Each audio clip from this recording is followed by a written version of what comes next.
The war had been going on for so long that nobody remembered how it started. 800,000 years of fighting, 800,000 years of death and destruction across the galaxy. Ships exploded every day. Planets burned. Entire star. Systems became graveyards where nothing could live. Admiral Kwon Dae-hyun stood on the bridge of his massive command ship, looking out at the latest battle. His job was to keep peace in the galaxy, but there was no peace here. There had never been peace here. The two sides kept fighting like they had for thousands of centuries. On one side were the Vorthak. They looked like living crystals that could walk and think. Their ships were made of the same crystal material, and they could shoot beams of pure energy that could melt through anything. The Vorthak had mastered the power of stars themselves.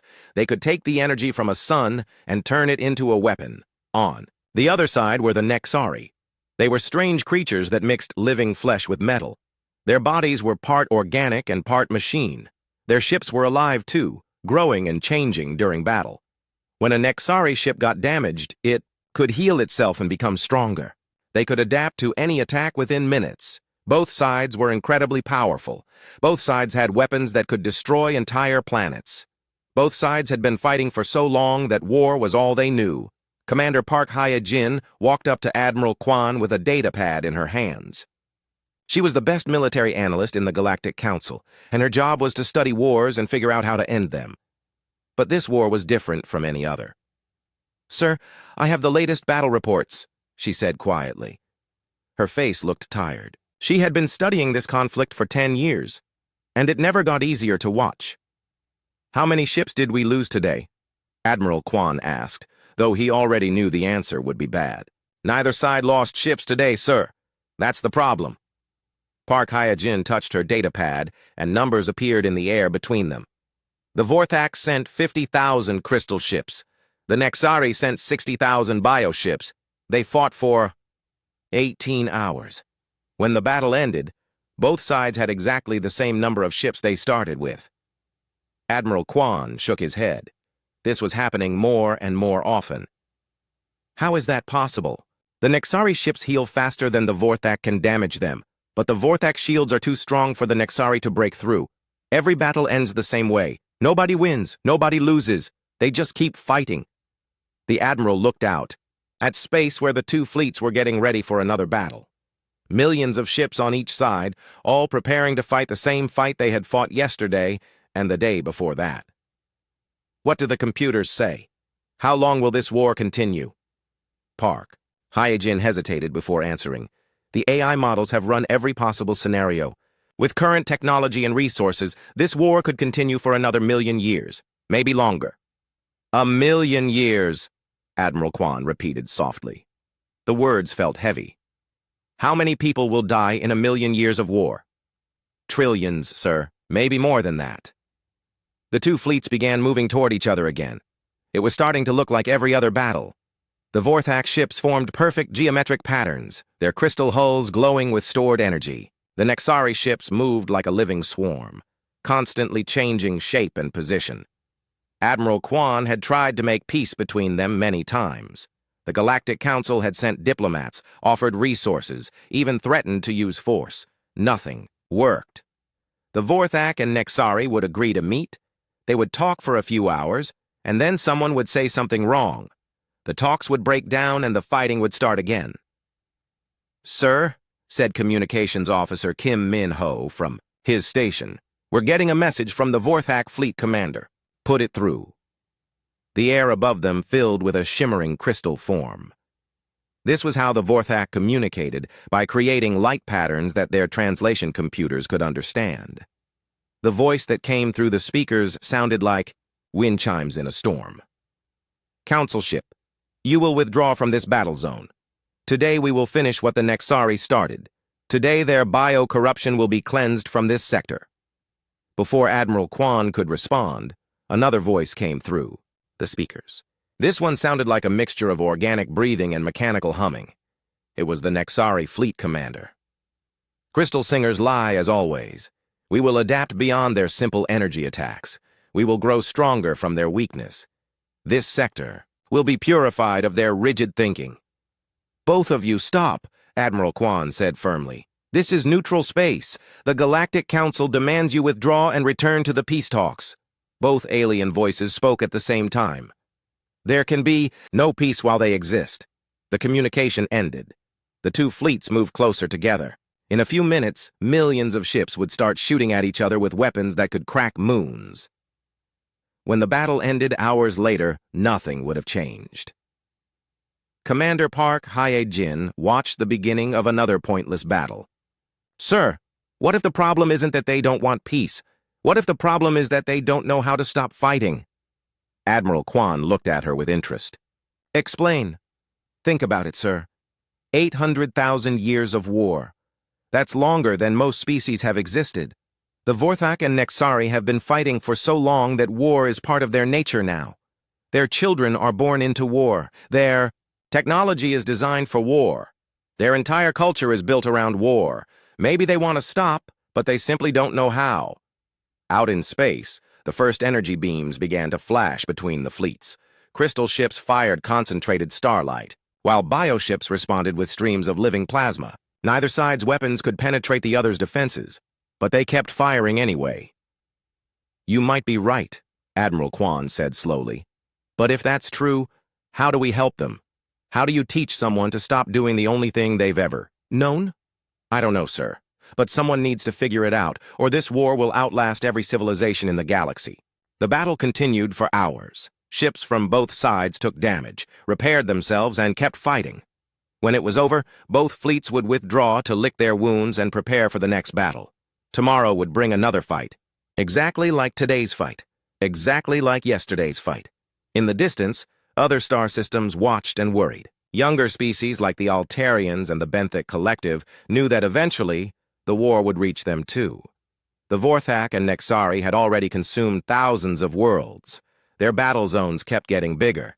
Their weapons kept getting more powerful. Admiral Kwan made a decision that would change everything, though he didn't know it yet. Send a message to Earth. Tell them we need help. Tell them we have a war that nobody knows how to end. Sir, the humans are new to space travel. They've only had starships for 50 years. What could they possibly do that we haven't tried? Maybe that's exactly what we need, Admiral Kwan replied. Maybe we need someone who doesn't know that some problems are impossible to solve. The message to Earth would take 3 weeks to arrive. In those 3 weeks, 10,000 more battles would be fought. Millions more ships would be damaged and repaired. The ancient war would continue exactly as it had for 800,000 years. But change was coming, carried in the hull of a small human exploration ship that had just detected massive energy signatures at the edge of their space.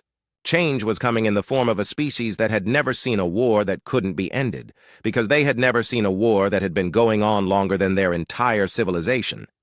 The galaxy was about to discover what happened when an unstoppable force met not an immovable object, but a species too young to know that some things were supposed to be immovable. Captain Lee Tae-wan was drinking his morning coffee when the universe got a lot more interesting. He sat in the captain's chair of the exploration ship Harmony's Edge, Earth's newest and most advanced vessel for deep space exploration. They had been mapping unknown star systems for 6 months, finding nothing more exciting than gas giants and asteroid fields. Then Lieutenant Nam Yu-jin called out from her sensor station, "Captain, I'm reading massive energy signatures about 3 light years from our position. The readings are off the charts." Captain Lee set down his coffee cup and walked over to look at the data. The numbers didn't make sense. "Are you sure these readings are correct? This shows enough energy to power Earth for 1,000 years. "I've run the scans 3 times, sir. The energy signatures are real and they're moving. Whatever is out there, it's big and it's active." Dr. Choi Subin looked up from her biology lab station. As the ship's xenobiologist, she was always hoping to find signs of alien life. "Captain, those energy patterns are too organized to be natural. Someone or something is generating them." Captain Lee made a decision that would change human history. "Set course for those energy signatures. Let's see what's out there." The Harmony's Edge was fast by human standards, but it still took 2 days to reach the source of the energy readings. What they found when they dropped out of faster-than-light travel was beyond anything they had imagined. Space was full of ships. Not hundreds of ships or thousands of ships, but millions of ships. Two vast fleets faced each other across a distance. That would have taken light itself an hour to cross. Some of the ships were bigger than Earth's largest cities. The space between the fleets flickered with energy discharges that could be seen from several star systems away. "My God," whispered Navigator Park Sang-woo. "It's a war bigger than anything in human history." Dr. Choi Soo-bin was frantically scanning the alien vessels. "Captain, I'm detecting at least two different species. One group appears to be crystalline-based life forms. The other group shows biomechanical signatures. They're both completely unlike anything in Earth's databases." As they watched, the two fleets began to move toward each other. The crystalline ships formed perfect geometric patterns, while the biomechanical ships moved like living schools of fish. Energy weapons began to fire between them, creating light shows that could be seen across the star system. "Captain," called Communications Officer Bae Jong-min, "we're being scanned. Both fleets have detected us."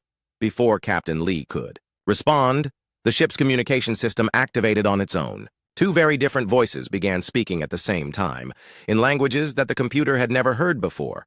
The first voice sounded like musical crystal chimes. "Unknown vessel, identify yourself.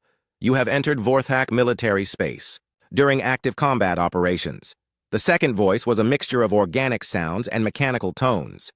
"Unregistered biosignatures detected. State your origin and purpose in Nexari territorial waters." Captain Lee took a deep breath. Humanity was about to make first contact with not one but two alien species, and they were in the middle of what appeared to be the largest war in galactic history. "This is Captain Lee Tae-wan of the Earth vessel Harmony's Edge. We are explorers from the planet Earth. We come in peace and mean no harm to either of your peoples." There was a long pause. Then both alien voices spoke again. But this time they sounded confused. "Earth, we have no records of this world in our databases," said the crystalline Vorthak voice. "Your species is unknown to us," added the biomechanical Nexari voice. "Your technology appears primitive. How did you reach this sector?" Dr. Choi Soo-bin whispered to Captain Lee. "Tell them we're scientists. Tell them we want to learn." "We are explorers and scientists," Captain Lee said into the communication system. "We study the galaxy and its peoples. We have never seen anything like your conflict. Could you tell us what this war is about?" Another pause. Then something unexpected happened. Both alien voices began to laugh. The Vorthak laughter sounded like wind chimes in a gentle breeze. The Nexari laughter was like a mix of human chuckling and machine processing sounds. "What this war is about?" asked the Vorthak voice. "Little Earth creature, this war has been going on for 800,000 of your years. It is about everything and nothing. It is about the fundamental nature of existence itself." "Your species has known space travel for what, a few decades?" asked the Nexari voice. "You are infants playing among the stars. This conflict began before your world had intelligent life." Captain Lee felt a chill run down his spine. 800,000 years of war. It was almost impossible to imagine. Human civilization was only a few thousand years old. "Why has the war lasted so long?" he asked. "Because the Nexari refused to accept the perfect order of crystal harmony," replied the Vorthak. "Because the Vorthak cannot understand the beauty of organic adaptation," replied the Nexari. "We fight because they are wrong about the fundamental nature of reality," both voices said at exactly the same time. Engineer Ko In-young had been quietly analyzing the alien ships. She turned to Captain Lee with a worried expression. "Sir, based on the energy readings, either one of these fleets could destroy our entire solar system without much effort. Each side has enough firepower to crack planets." Captain Lee nodded grimly. Then he had an idea that surprised even himself. "Vorthak and Nexari commanders, we would like permission to observe your conflict. As scientists, we want to understand how different species conduct warfare. Would you allow us to watch and learn?" The alien voices conferred among themselves for several minutes. Finally, they responded. "Very well, little Earth beings," said the Vorthak commander. "You may observe our righteous victory over bio-corruption. Perhaps you will learn something useful." "You may witness our adaptation beyond crystal limitations," agreed the Nexari commander. "Your primitive minds might benefit from seeing true evolution in action." And so humanity found itself with a front-row seat to the galaxy's longest war.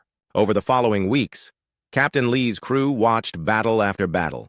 They saw weapons that could turn matter into energy, shields that could deflect the power of stars, and ships that could repair themselves in the middle of combat. But the longer they watched, the more puzzled they became. Despite all the advanced technology and devastating weapons, neither side ever seemed to win. Every battle ended in a stalemate. Both fleets would withdraw, repair their damage, and prepare to fight again the next day. Dr. Choi Subin spent her time studying the alien biologies and technologies. "Captain, I'm seeing something strange. Both species are incredibly advanced, but they seem to be fighting the same battle over and over again. Their tactics never change. Their strategies are identical to what they used last week." Navigator Park Sang-woo had been tracking ship movements. "Sir, I've mapped their battle patterns. The Vorthak always open with the same energy formation. The Nexari always respond with the same defensive pattern. It's like they're following a script." "Maybe they are," Captain Lee said thoughtfully. "Maybe after 800,000 years they've forgotten how to fight any other way." That night, Captain Lee sent a message back to Earth. It would take weeks for the signal to reach home, but he knew Earth's leaders needed to know about this conflict. Humanity had discovered that they were not alone in the universe, and their new neighbors had been trying to kill each other since before humans had invented the wheel. The message was simple. "We have made contact with alien civilizations. They are at war. The war has lasted longer than human civilization has existed. We need help figuring out how to stop it before it consumes the galaxy." As the Harmony's Edge continued to observe the endless battles, Captain Lee couldn't shake the feeling that humanity had stumbled into something far bigger than they had ever imagined. Two ancient species with godlike technology were locked in an eternal conflict that they couldn't end and didn't seem to want to end. But humans had always been good at solving problems that everyone else thought were impossible. Maybe it was time to prove that age and technology weren't the only things that mattered in the universe. Maybe it was time to show the galaxy what fresh eyes and new ideas could accomplish. The war continued around them, as it had for 800,000 years. But for the first time in all those centuries, someone was watching who didn't accept that some problems couldn't be solved. 3 months later, Earth's response arrived in the form of the research vessel Curiosity's Dawn. Lieutenant Colonel Kim Min-ho commanded a team of Earth's best military analysts, scientists, and engineers. Their mission was simple in concept, but massive in scope. Figure out how to end a war that had lasted longer than human civilization. The Curiosity's Dawn was much larger than the Harmony's Edge and packed with advanced sensors, analysis equipment, and computers. If humanity was going to solve this problem, they would need to understand it completely first. Dr. Yang Yun-ji set up her combat analysis lab within the first week. As Earth's leading expert on military tactics and strategy, she had studied every major war in human history. But nothing had prepared her for this. "The scale is unbelievable," she reported to Colonel Kim during their first briefing. "In a single day, these two fleets use more ammunition than Earth produced in the entire 20th century. The energy expenditure in one battle could power our entire planet for a year." Colonel Kim studied the tactical displays showing the current battle. "What about their strategies? Are there patterns we can identify?" "That's the strange part, sir. There are patterns, but they never change. Watch this." Dr. Yang activated a holographic display showing the last 50 battles. The Vorthak always begin with what they call an alpha strike formation. Exactly 144 ships arranged in a perfect crystal lattice, charging their energy weapons to maximum power. The hologram showed crystalline ships moving into a complex geometric pattern, their hulls glowing with stored energy. "The Nexari response is always identical too," Dr. Yang continued. "They deploy their adaptive swarm pattern, exactly 200 bioships that break formation and scatter, using their healing abilities to absorb the Vorthak attack while looking for weaknesses." Colonel Kim watched the holographic battle play out. "What happens next?" "The same thing that's happened in every battle for the last 800,000 years. The Vorthak Alpha Strike damages about 30% of the Nexari ships, but the bioships heal faster than they can be destroyed. The Nexari counterattack damages about 20% of the Vorthak ships, but their crystal shields regenerate from ambient star energy. So neither side can actually defeat the other? Exactly. After about 18 hours of fighting, both fleets withdraw to repair and recharge. Then they do it all again the next day. Engineer Bei Jongmin had been studying something else entirely. While everyone else focused on the ships and weapons, he was analyzing the space around the battles. What he found was disturbing. "Colonel, I need to show you something," Bei said, calling up his own set of displays. "I've been scanning the quantum substrate in the battle zones. 800,000 years of exotic energy weapons have done something to space itself." The display showed a three-dimensional map of local space, but instead of showing normal matter and energy, it showed the fundamental structure of reality. Around the battle zones, that structure looked twisted and broken. "What am I looking at?" Colonel Kim asked. "Damaged spacetime, sir. Every time the Vorthak fire their energy weapons, they tear tiny holes in the fabric of reality. Every time the Nexari bioships regenerate, they bend the laws of physics slightly. After 800,000 years, this entire region of space is fundamentally unstable." Dr. Choi Soo-bin joined the conversation from her biological analysis station. "Engineer Bei is right. I've been studying tissue samples from Nexari bioships that got damaged near our position. Their cellular structure shows adaptations that shouldn't be possible under normal physics. And I've detected quantum resonances in Vorthak crystal fragments that suggest their matter exists in multiple dimensions simultaneously," added Dr. Yang. Colonel Kim felt the pieces of a puzzle clicking together in his mind. "Are you saying that 800,000 years of war has made both species dependent on damaged space-time to function?" "That's exactly what we're saying," Bei replied. "The Vorthak need the quantum instabilities to power their dimensional crystals. The Nexari need the bent physics to enable their impossible biological adaptations. They can't stop fighting because the war zone is the only place their technology works properly. It was a breakthrough that changed everything. The war wasn't continuing because of hatred or resources or politics. It was continuing because both species had evolved to depend on the side effects of their own conflict. Dr. Yang ran new simulations based on this discovery. If we're right, then traditional peace negotiations will never work. You can't convince someone to stop doing something they need to survive. But, said Engineer Bei with excitement, if we could find a way to give them what they need without the fighting. Colonel Kim opened a secure communication channel to Earth. The conversation that followed was classified at the highest levels, but the basic message was clear. Humanity had found a way to end the war, but it would require building something that had never been built before. The response from Earth came back surprisingly quickly. "Project authorized. Build whatever you need." Over the following months, the human research team worked in secret. They studied every aspect of the ancient war, mapping quantum distortions, analyzing alien technologies, and developing theories that pushed human science to its limits. Dr. Yang discovered that both alien fleets followed precise mathematical patterns in their movements. "It's like they're performing a dance," she explained. "A violent, destructive dance that they've been repeating for 800,000 years. Engineer Bei figured out how to create artificial quantum instabilities without the need for weapons fire. We can't end the war by stopping the fighting, he realized. We have to end it by making the fighting unnecessary. Dr. Choi Soo-bin made perhaps the most important discovery of all. While studying captured communications between the two fleets, she found something that shocked everyone. "They're not really fighting each other anymore," she announced during a team meeting. "Listen to this." She played recordings of Vorthak and Nexari battle communications from recent fights. The voices were different from what the humans had heard before. Instead of hatred and anger, there was resignation, tiredness. Both sides were going through the motions of war because they didn't know how to stop.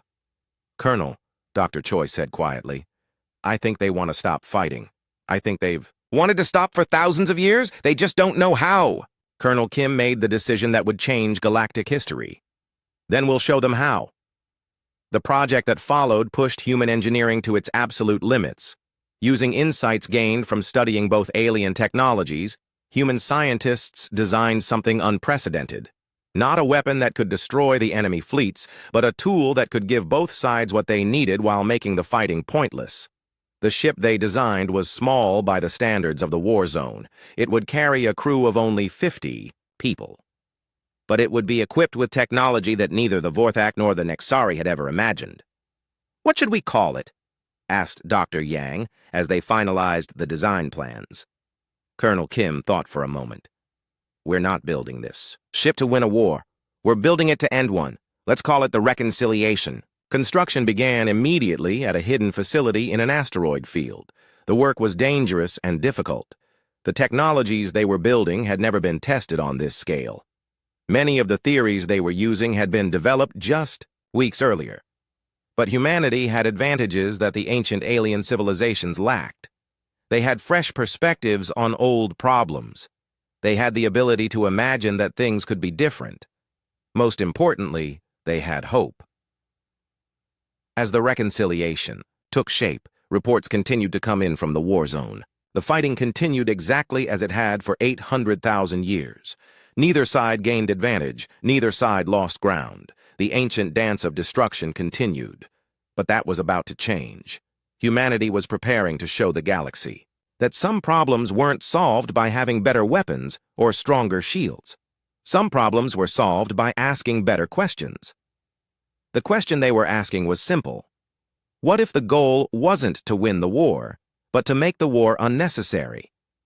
Deep inside an asteroid field, far from the ancient battle zones, humanity was building something that would have been impossible just a year earlier. The construction facility was hidden inside a hollowed-out asteroid, its presence masked by advanced stealth technology that made it look like just another piece of space rock. Chief Engineer Park Sang-woo stood before the growing hull of the Reconciliation and marveled at what his team was creating. The ship was only 300 meters long, tiny compared to the massive alien battleships that had been fighting for 800,000 years. But size wasn't what would make this ship special. "Status report," Park said to his construction team. "Hull construction is 90% complete," reported Engineer Lim Hai-wan. "The quantum coherence disruptors are installed and calibrated. The dimensional phase generators are online and testing within normal parameters. What about the primary weapon system?" "That's where things get interesting, sir."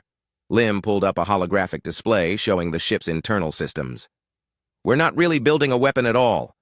What we're building is more like a translator." Park nodded. This was the heart of humanity's plan. While the Vorthak and Nexari had spent 800,000 years building bigger and more destructive weapons, humans had asked a different question. What if the problem wasn't that the weapons weren't powerful enough, but that they were the wrong kind of tool entirely? Captain Ko In-young arrived for her daily inspection of the ship that would be her command. She had been handpicked for this mission from Earth's best starship captains, but commanding the Reconciliation would be unlike anything any human had ever done before. "How long until we're ready for launch?" she asked. 2 more weeks for final systems integration," Park replied. "But Captain, I need to be honest with you. Half of what we're building has never been tested. The quantum harmonic system is completely theoretical. The coherence web generator might not work at all." Captain Ko smiled grimly. "Engineer Park, we're about to fly into the middle of the largest war in galactic history and try to convince 2 godlike alien civilizations to stop fighting using technology we invented last month. If we were looking for certainty, we chose the wrong mission." The Reconciliation was unlike any ship humans had ever built.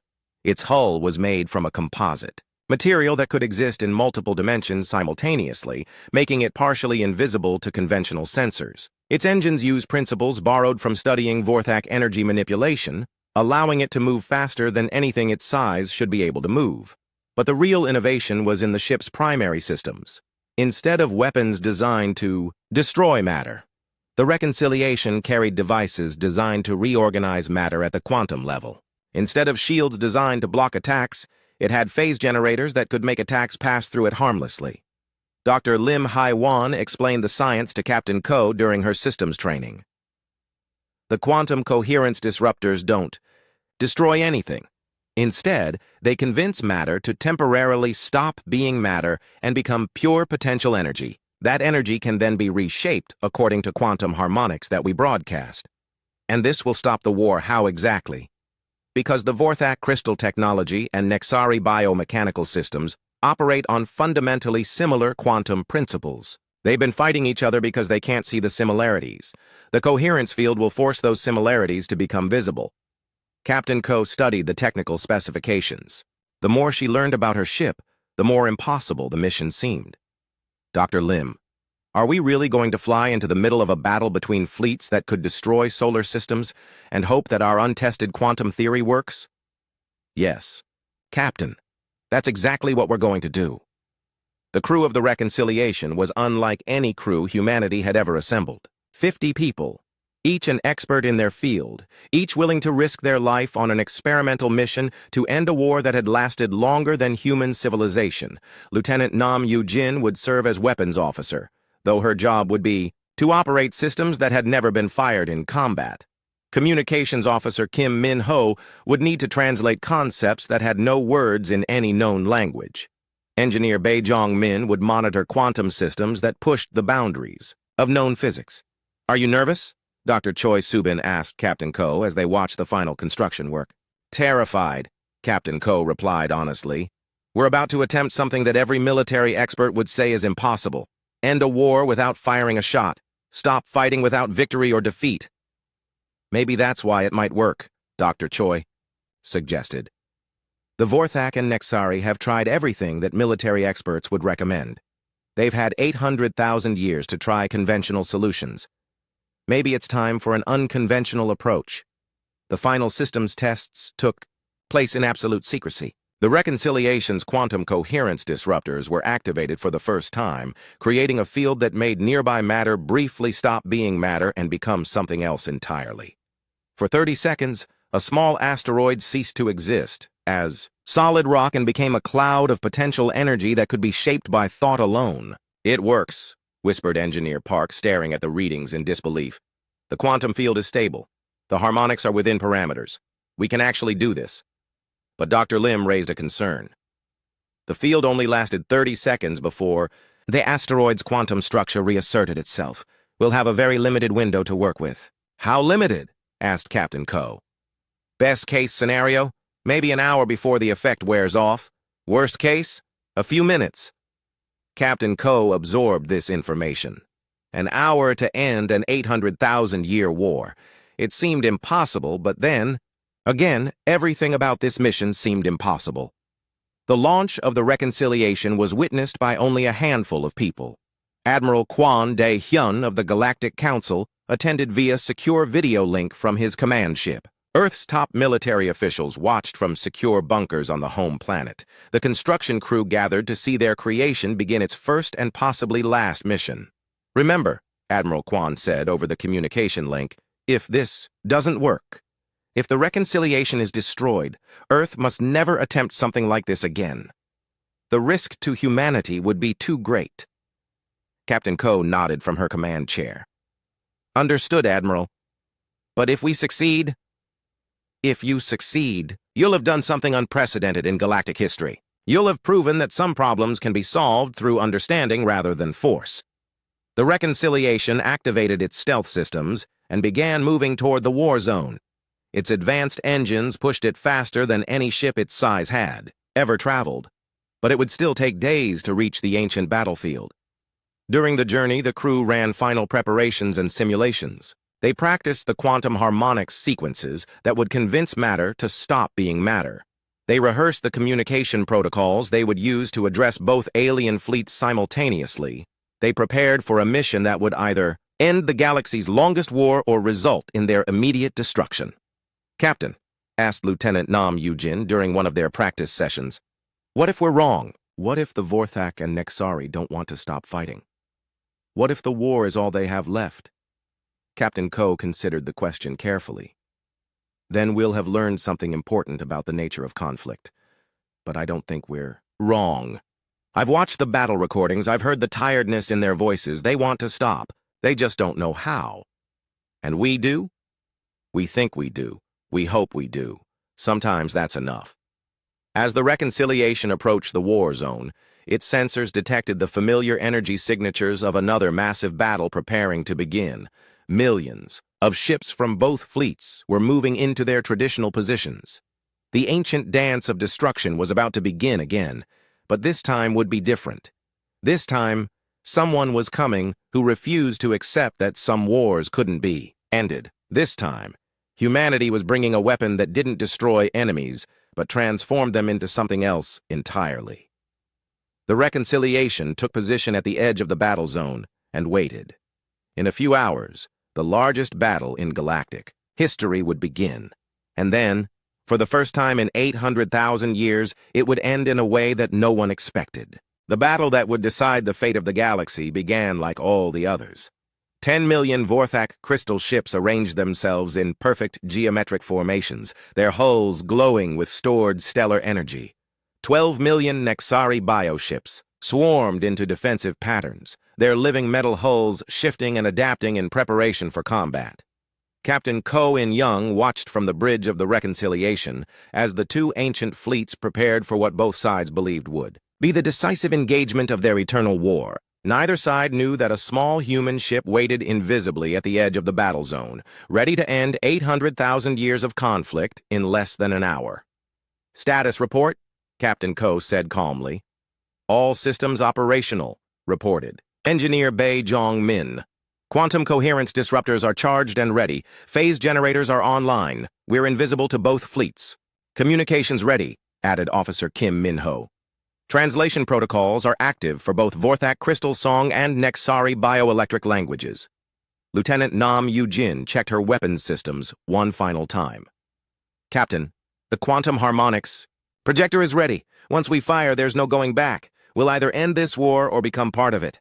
Captain Ko nodded. She had spent months preparing for this moment, but now that it was here, the weight of what they were attempting felt overwhelming.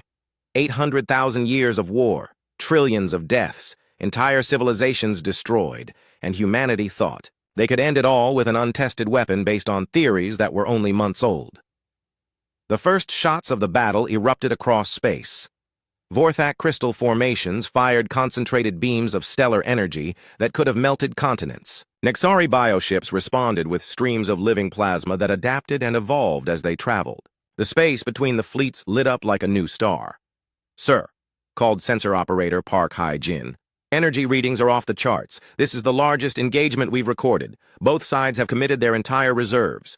Captain Ko realized that this was their chance.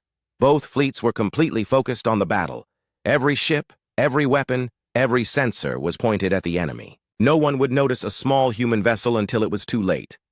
"Take us in," she ordered. "Full stealth, maximum speed. Put us right in the center of the battle zone." The Reconciliation moved through space like a ghost. Its dimensional phase generators made it exist partially in normal space and partially in quantum dimensions that the alien sensors couldn't detect. It passed through energy beams that could have destroyed planets, slipped between swarms of ships the size of cities, and emerged at the exact center of the largest battle in galactic history. "We're in position," reported Navigator Lee Tae-wan. "Both fleets are within range of the quantum coherence field."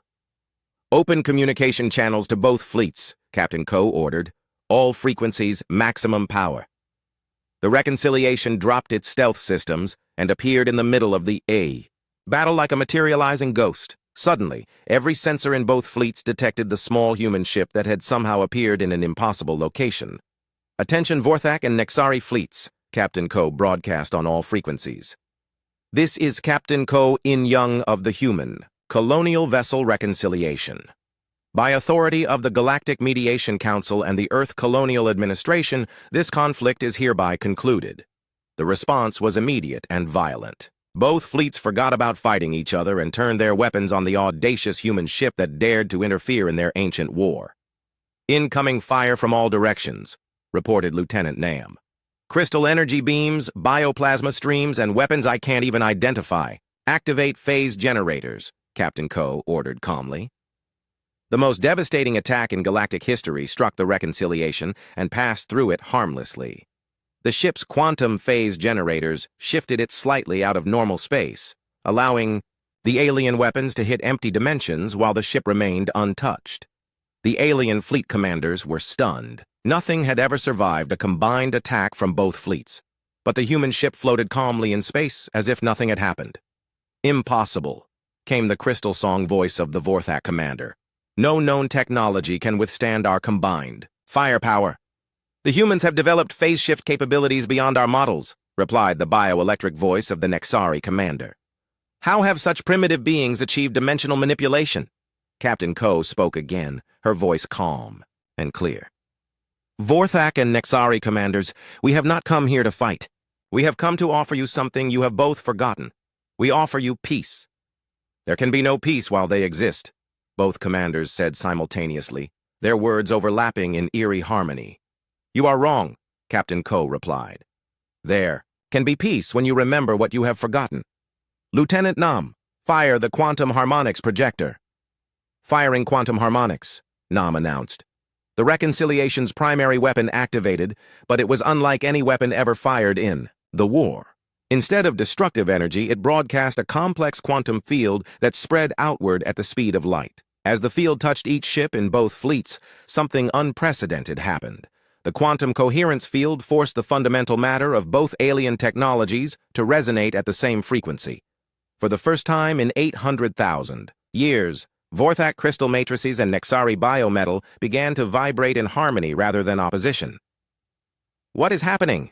Demanded the Vorthak commander as his crystal ships began to glow with new colors. Our biosystems are responding to unknown harmonics, reported the Nexari commander as his living ships started to pulse in rhythm with the crystal vessels. The quantum field was doing exactly what human scientists had hoped. It was forcing both alien technologies to reveal their fundamental similarities.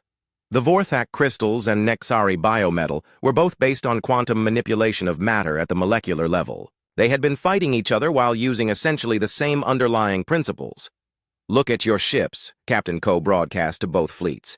Look at how your technologies respond to quantum harmony. You are not opposites, you are variations of the same theme. Dr. Choi Subin activated the ship's advanced sensors and began broadcasting what they detected.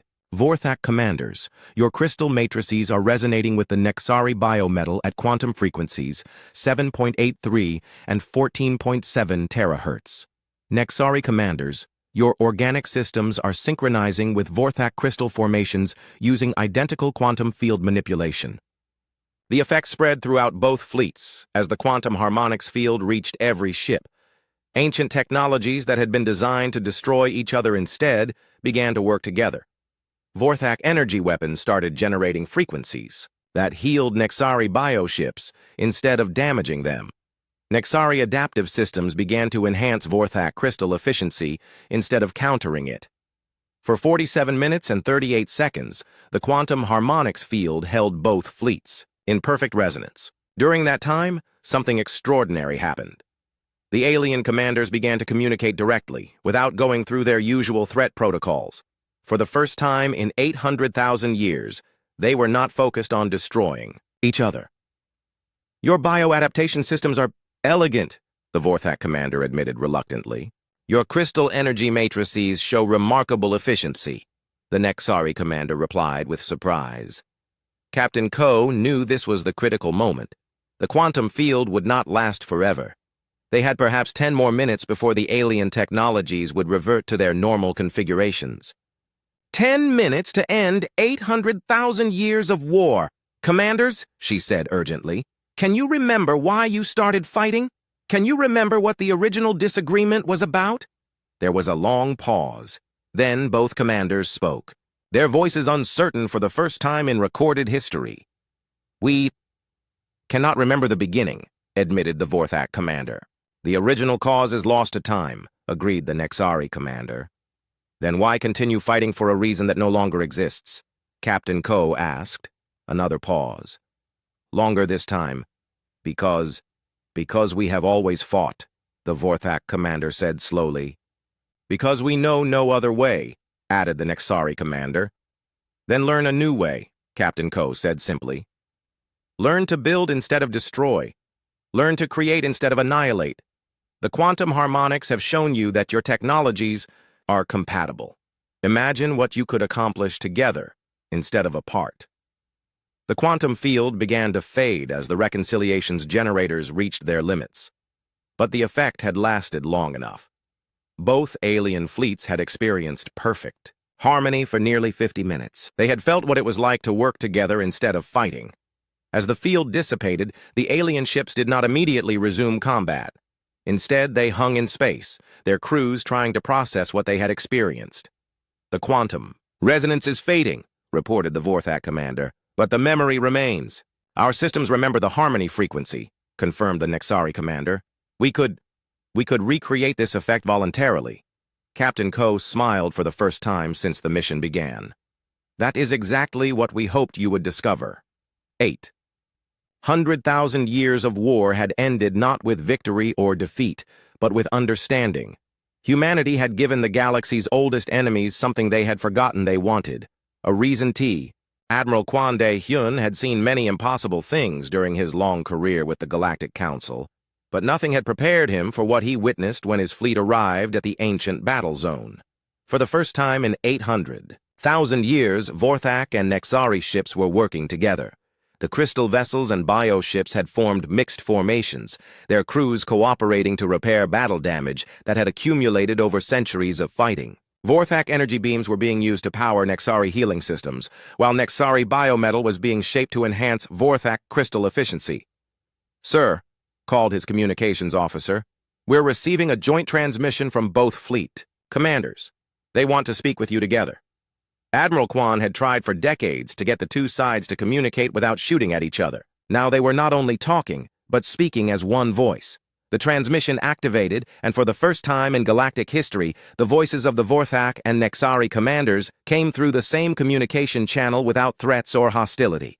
"Admiral Kwon," said the crystalline voice of the Vorthak commander, "we must speak with the humans who have done this thing. The small shipbuilders have shown us what we had forgotten," added the bioelectric voice of the Nexari commander. "We require immediate discussion with their leaders." Admiral Kwon looked toward the reconciliation, which floated calmly in the center of the combined fleets. The small human ship had somehow survived being in the middle of the largest battle in galactic history and had ended 800,000 years of war in less than an hour. "Captain Ko," he transmitted to the human vessel, "both fleet commanders want to meet with you. Are you prepared for direct contact?" Captain Ko In-young appeared on the communication screen, looking tired but satisfied. "Admiral, we're ready to begin the real work. Ending the war was just the first step. Now we need to help them build something better." Over the following weeks, the former war zone became something unprecedented in galactic history, a cooperation zone. Human scientists worked alongside Vorthak crystal singers and Nexari bioengineers to understand how their technologies could work together instead of against each other. Dr. Choi Subin set up her laboratory aboard a joint research station that was half Vorthak crystal and half Nexari biometal. The station itself was a marvel of cooperative engineering, powered by harmonized energy fields that enhanced both technologies. "The quantum resonance effect is stable," she reported to Captain Ko during one of their daily briefings. "Both species can now access the harmonic frequencies voluntarily. They don't need our quantum projector anymore." "What about their cultural adaptation?"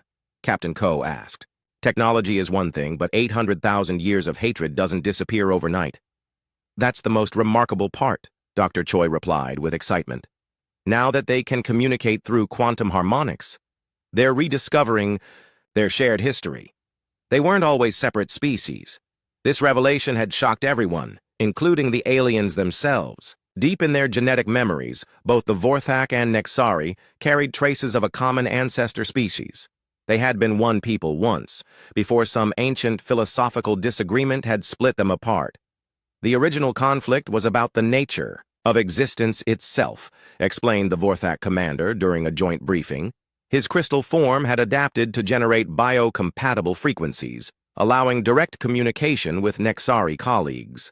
"We believed that perfection came through crystalline order. They believed that perfection came through organic adaptation. We were both correct," added the Nexari commander, her biomechanical systems now enhanced with crystal matrices that improved their efficiency. "But we were also both incomplete. True perfection requires both order and adaptation, working in harmony." Engineer Bae Jong-min had been studying the long-term effects of the quantum harmonics field. "Captain, we've created something that goes beyond ending their war. We've enabled evolutionary synthesis. Both species are developing capabilities they never had when they were fighting. The evidence was all around them. Vorthak crystal ships were growing biocomponents that allowed them to heal and adapt. Nexari bioships were incorporating crystal matrices that gave them unprecedented energy manipulation abilities. The two ancient civilizations were becoming something new and greater than either had been alone. But perhaps the most important change was in how they thought about conflict itself. Ambassador Yang Yunji arrived from Earth to help establish formal diplomatic relations between the former enemies. Ambassador, the joint commanders asked during their first meeting, how did your species know that our war could be ended? Every other civilization that has encountered us assumed the conflict was eternal. Ambassador Yang smiled. Because humans have never seen a war that lasted longer than our entire civilization. We didn't know that some wars were supposed to be impossible to end. We just saw a problem that needed solving. The cooperation between the former enemies grew stronger each day. Joint exploration fleets began mapping new star systems together. Combined research teams made scientific breakthroughs that neither species could have achieved alone. Most importantly, they began teaching younger generations of both species to think of cooperation as normal instead of war.